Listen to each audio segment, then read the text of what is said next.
Omega n'en finit pas de tisser sa toile. La fibre optique à très haut débit, déployée ici à Nantes en 2003, a couvert dans un premier temps 170 km seulement. Un réseau principalement dédié à l'enseignement supérieur, au pôle santé et aux collectivités locales. Alors pour donner un élan aux communications électroniques, Nantes Métropole a confié à la société Covage, via sa filiale Nantes Networks, l'exploitation du réseau existant, mais aussi et surtout son extension. Covage avait l'expérience de ce style de réseau d'initiative publique, puisque Covage gère déjà un certain nombre de réseaux en France. Et puis la nécessité de savoir travailler avec les collectivités territoriales, notamment les mairies, puisque l'objectif du réseau, c'était d'abord de pouvoir desservir en très haut débit l'ensemble des collectivités qui se rattachaient à la communauté urbaine. Et 17 d'entre elles n'étaient pas encore reliées par la fibre optique. Donc là, la DSP, par l'intermédiaire de l'entreprise Covage, a permis de relier la totalité de ces collectivités locales, donc les 17 qui étaient concernées, plus celles qui l'étaient déjà, avec un réseau très performant. Voilà. Nantes Networks, c'est une équipe locale. Ici, on travaille dans le cadre d'une délégation de service public. Pourquoi locale? Eh bien, tout simplement parce que pour Covage, qui dit proximité, dit réactivité. Bonjour, bienvenue chez Nantes Networks. Il faut être très très réactif, on a beaucoup de demandes entrantes de la part de nos clients opérateurs de télécommunications, y compris sur les zones du sud, les zones d'activité du sud que l'on pensait être peut-être moins prospères, mais on a beaucoup de demandes également sur le sud de la métropole. Donc. On s'était forcé à chaque fois donc, de reconnaître les parcours les plus judicieux, les plus économiques aussi. Donc on avait identifié ce petit chemin. Il se trouve qu'il allait directement à la zone d'activité du Landa que l'on doit desservir.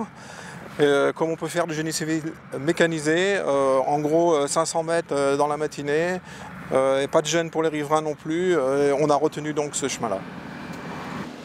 On arrive à la fin de l'extrémité de la tranchée, donc les 3 fourreaux vont pénétrer à l'intérieur de cette chambre. On peut voir d'ores et déjà que de l'autre côté, il y a 3 fourreaux qui ont été amenés.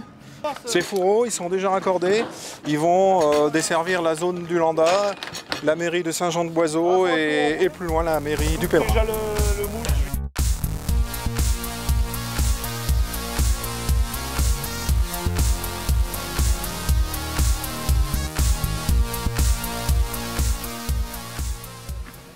Covage a su faire la preuve de son savoir-faire. Micro-tranchées, génie civil mécanisé, portage à l'eau, les techniques de construction diffèrent selon les caractéristiques du terrain. Effectivement, là, il s'agit donc d'un réseau dense à l'intérieur d'une commune, d'un centre-bourg. Donc les réseaux sont plus nombreux et il faut parfaitement les identifier pour ne pas les couper, puisque le principe de la micro-tranchée, c'est une roue qui tranche avec un avancement rapide. Donc on fait également quelques sondages auparavant, lorsqu'on a des doutes sur la présence des réseaux, de façon à les éviter. On repère également, enfin, on trace la profondeur du réseau également. Reste un impératif immuable, l'assurance pour les entreprises de pouvoir compter sur la continuité du réseau et la proximité des points de raccordement. On a fait un réseau constitué de plusieurs boucles. Donc avec un grand nombre de sites de commutation, des POP, ce qu'on appelle des POP, des points névralgiques du réseau, qui mettent l'entreprise nantaise à 1800 mètres en moyenne de la boucle sécurisée locale. Ensuite, cette boucle locale, elle est raccordée au réseau d'infrastructure de Covage, réseau de transmission nationale, pour garantir donc des temps de transit de l'information très très courts, hein, puisque ça, aujourd'hui, c'est un critère hein, en termes de télécommunication, c'est des temps, ce qu'on appelle des temps de latence ou des temps de gig vraiment très courts, qui nous met à quelques jets de pierre des plus grands data centers parisiens, par exemple, pour tous les aspects Internet, peering et autres. Un réseau ultra sécurisé et surveillé nuit et jour par le Centre opérationnel national de Covage. Pour faire en sorte que ce réseau fonctionne bien, il faut qu'il soit supervisé. Il est supervisé par les équipes du NOC, et donc qui s'assure que les équipements fonctionnent bien et qui déclenche les mainteneurs sur le terrain s'il y a lieu, s'il y a une panne. Ils activent les équipes de maintenance et ils s'assurent que le raccordement du client soit rétabli dans les meilleurs délais. Dans l'agglomération nantaise, 13 000 entreprises réparties sur 87 zones d'activité sont aujourd'hui éligibles au très haut débit. C'est du confort. du confort de travail. Alors nous aussi on a un métier où en fait on doit envoyer des démonstrateurs aux clients avant qu'ils le valident. Et en fait c'est envoyer un logiciel sur un serveur. Alors notre client avant il devait attendre 6 heures pour avoir son petit logiciel. Maintenant grâce à la fibre il attend 30 minutes.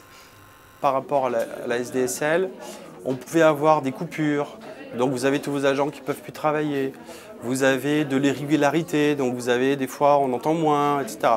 Avec la fibre optique, on a une régularité sur la qualité de service qui fait que, encore une fois, la production pour nous est importante. Ce sont des gens qui travaillent et qui doivent ne pas avoir à s'interrompre.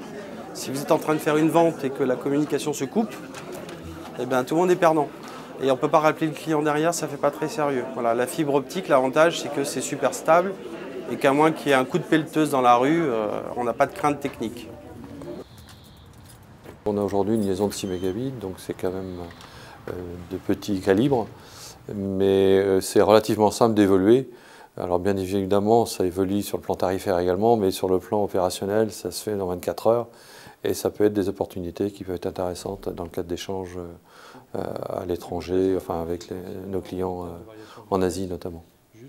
Mon rôle, bien sûr, c'est de travailler avec un maximum d'opérateurs de télécommunications sur ce réseau. Pour mieux promouvoir le développement de la fibre optique et de fait la démocratiser, Nantes Networks s'appuie sur une vingtaine d'opérateurs de services nationaux ou internationaux. Cette délégation de services publics doit aussi permettre de dynamiser le marché à l'échelle locale. Ça accompagne le développement d'opérateurs donc locaux. Ça contribue à amener de la concurrence, ça contribue à améliorer l'offre et donc c'est vraiment une plus-value pour nos entreprises.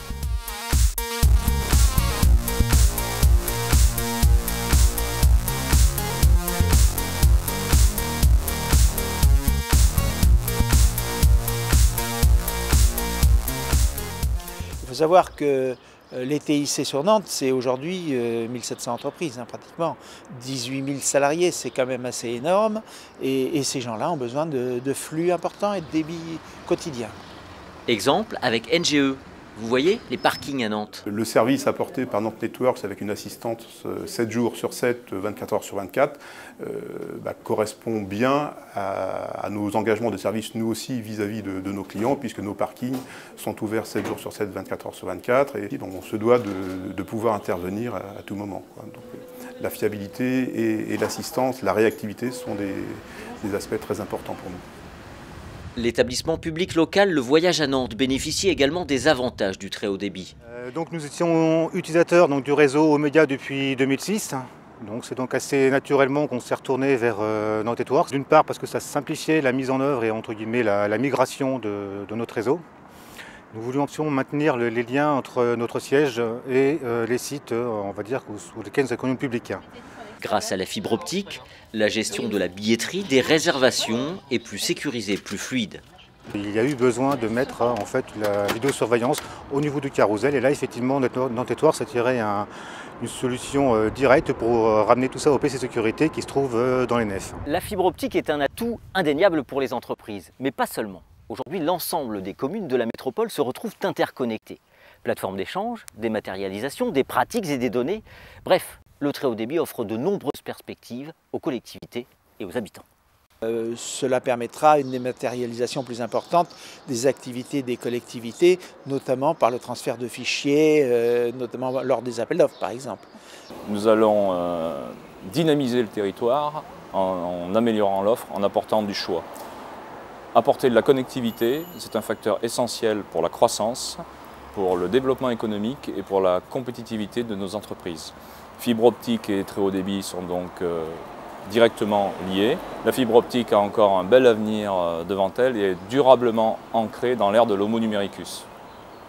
Vous l'avez compris, la fibre optique c'est une véritable chance pour l'agglomération nantaise. Elle va y gagner en dynamisme pour se faire une place de choix parmi les grandes communautés de communes françaises, utilisatrices des nouvelles technologies de l'information et de la communication.